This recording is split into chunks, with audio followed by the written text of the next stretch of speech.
Hello everybody, before the video begins, I just wanted to say that Heike's Magical World Chapter 1, or Chapter 2 technically, is out now on Webtoon. The link will be in the description link below, and I hope you enjoy it. Also, I wanted to say that we recently hit 100 subscribers! Yay! That's super awesome, and I wanted to thank you guys for that. I might make a 100 subscribers special thing, but I'm not sure what to make, so if you have any ideas, let me know. And with that, I'll let you guys enjoy the rest of the video. Okay, bye! Hello everybody, it's E.V.A here, and this video I'll be taking two of my Genshin Impact characters and turning them into Honkai Star Rail characters. The characters I went for are Xavier and Gaming. If you want some more information about these guys, you can check out the other videos I have on them. There's two introducing them and one where I draw both of them. But to summarize, Xavier is a Pyro Catalyst user from Fontaine, but is also half Conrien and was chased out of the city after burning down a church. And Gaming is an electro-wielding polyarm character from E.V.A. He's an Adeptus that was cast out for believing that humans don't deserve their protection. Xavier hired Gaming as extra muscle while he searches for clues about the mystery of Conria. Along the way, they start getting very strong feelings for each other. Obviously, though, a lot of that is going to change in this Honkai Star Rail version. But let's first talk about the designs. The first thing I did was make some rough sketches with some bases in order to figure out their new clothes and colors. Genshin Impact is a very obvious fantasy aesthetic, but Star Rail very much has a sci-fi cyberpunk feel. I had to reference a lot of the characters in order to find out what made a Star Rail design a Star Rail design. It's pretty easy to tell what makes a Genshin design, with a lot of details, flowing fabric, a bit of gold, and inspired by the culture that the region they were based on, and hair accessories. These are how I was able to make my line of Genshin OCs in the first place. However, since the game has just come out and there aren't nearly as many characters as Genshin yet, it was hard for me to tell what made the commonality between the characters and what really made a Star Rail design a Star Rail design. But after looking at them, I was able to discern what they had all in common, and those were details, of course, was for the most part inspired by modern wear like boots, belts, zippers, and had a strong theme. With these in mind, I got to work, pulling up the Star Rail characters and even both of their old mood boards for reference. Yeah, I pulled up the very first mood boards I made for them when I was making their very first designs. These took a lot longer to make than expected, but in the end I came up with these designs and I'm really happy with them. So first, let's talk about Xavier's design. I took a lot of inspiration from the Star Rail guys as far as his general silhouette and wanted to give him a lot more of a sharper and distinct elements. The theme for him is fire and roses, much like it was in his Genshin form. I tried sticking to the same priest idea but cyberpunk in order to convey a magic user feeling, since that's what I would imagine him being. So I gave him some crossing elements to call back to, like a cross, such as belt, earring, and leg strap, which I gave to him because I noticed that almost every Star Rail character had at least some element or item or belt around their leg. I guess that's the rule for cyberpunk designs. Must have something around the leg. Got it. The colors were a bit hard to nail down, but I like how they turned out. You might have also noticed the gradients I put on his sleeves, pants, and coattails, which is one of my favorite elements to give to a character. I said elements, but I meant elements. Okay, that's what I meant. I also decided to go ahead and change his hair to give him a slight gradient, make his hair streak a little longer, and also give him some red eyeshadow. In the end, he did actually end up looking a lot like an 80s emo rock star, but I actually quite like that. I think that works for him really well. So yeah, I'm happy with this design. For Gaming's design, I decided to look at the girl's design more, since I wanted to make him more different from Xavier and just wanted to give him a more femme look, which he always kind of had, but I wanted to elevate that because you know me, you gotta make the boys at least a little feminine, or else what are we doing here?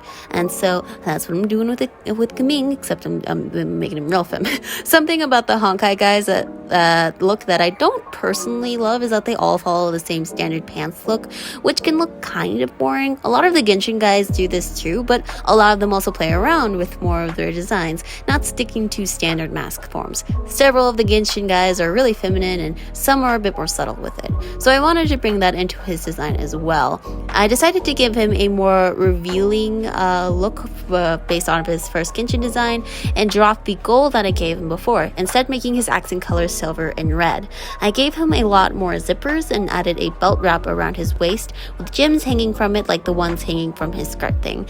I gave him some fishnet stockings inspired by Silverwolf, and I think a few other characters had them. I can't quite remember. One thing that I added that I really like is this see-through jacket thing, which I think really adds to the cyberpunk feel and also makes sense for him.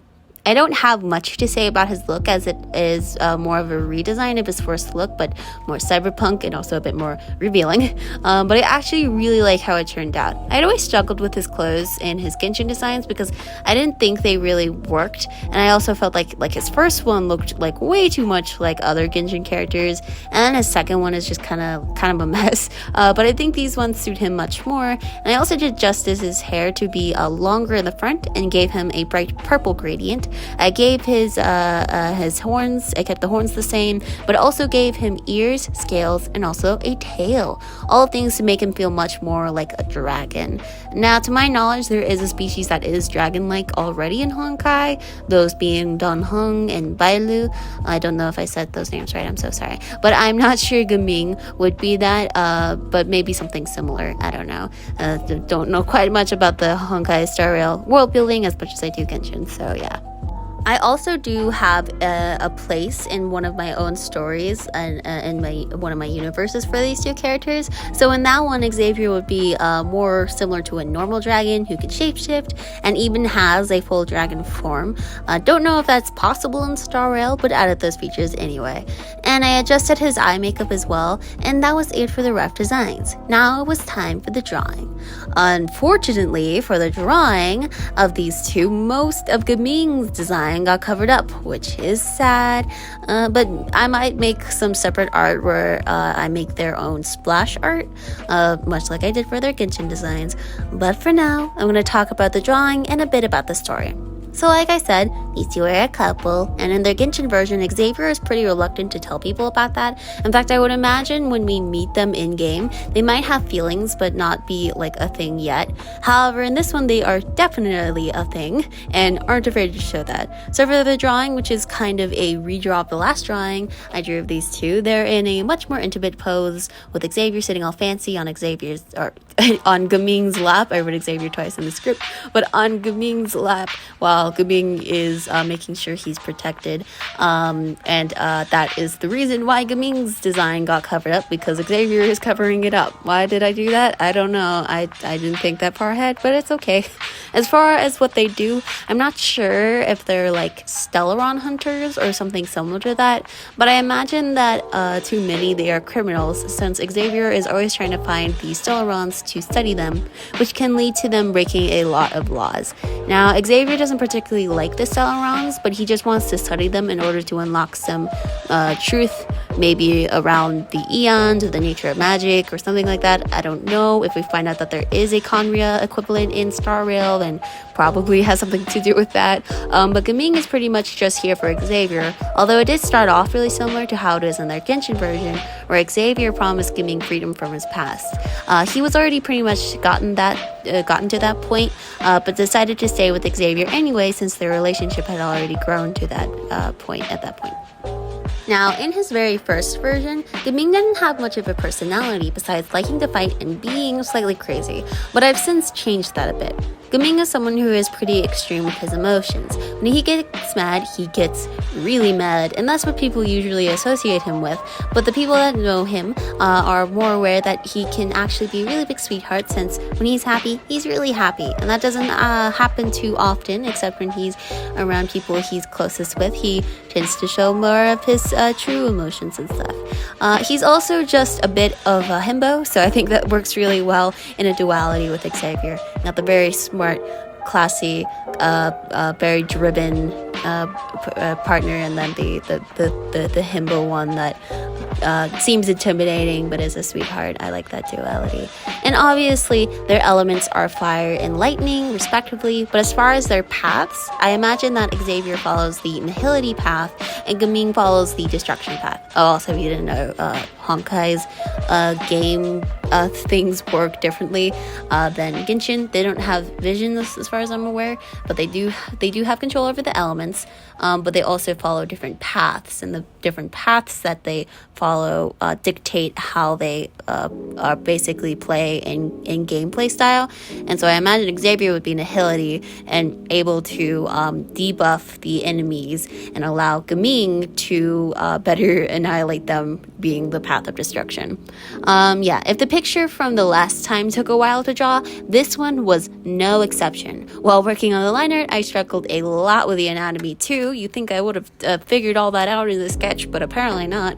And drawing two characters always takes forever, and I try to keep the line art for the two separate since they have different line art colors. Why do I do that to myself? I don't know. But I was eventually able to finish it.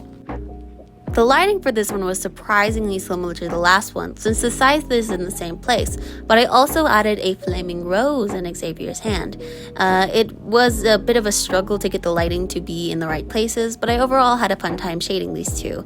I had procrastinated on the background because I didn't know what they were going to be sitting on, so I just went with this jagged throne thing, similar to the one Demon Zhongli is sitting on, but the rest of it was just going to be fire. So I started with the flames in the back and moved more towards the front. The fire ended up being a lot more red than I've made it before, but I think that oddly works in Star Rail more, since I imagine the elements that they control are actually a bit more artificial. I don't know why, but that's how I've always kind of imagined it.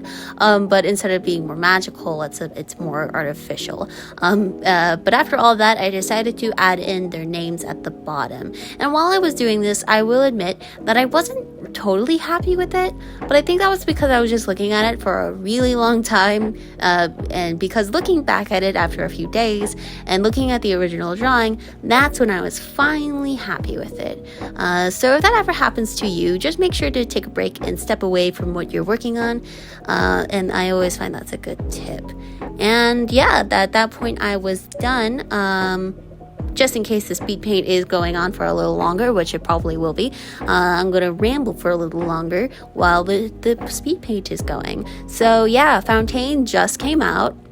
There are no churches as far as I've seen, so I don't think Xavier's backstory works all that well anymore. But maybe instead he's just an outlaw, probably more reasonable, because it seems like Fontaine's justice system is pretty whack, all things considered. So probably just like an outlaw that was like kind of wrongfully outlawed, but maybe sort of kind of rightfully outlawed. He was probably sneaking and snooping into places he probably shouldn't have been in. So yeah, but that's okay. And so far I'm loving Fontaine. I'll probably make like a whole video about that, and don't you worry, I will be indeed making a speed paint for Farazan, or whatever her name is, I can't remember right now, where I'm just drawing her, and once we figure out what her Archon name is, I will be making a very nice demon form for her as well, and I will not be redrawing the other ones. I'm still happy with them. I like how they turned out. Please don't make me redraw like 8 whole drawings, pretty please. I don't want to do that. But yeah, with that, I think this drawing is pretty much done. I know I didn't talk as much about the artwork for this one, but the main point here was the design, so I hope that's okay. I hope you have enjoyed this video, and if you did, be sure to like it, and you can check out the other videos featuring these two. You can see this and my other artworks on my Instagram, and you can read both of my comics on Webtoon. Again, Haiku's Magical World the next chapter is out, so feel free to check that out, and I'll see you guys next time. Bye!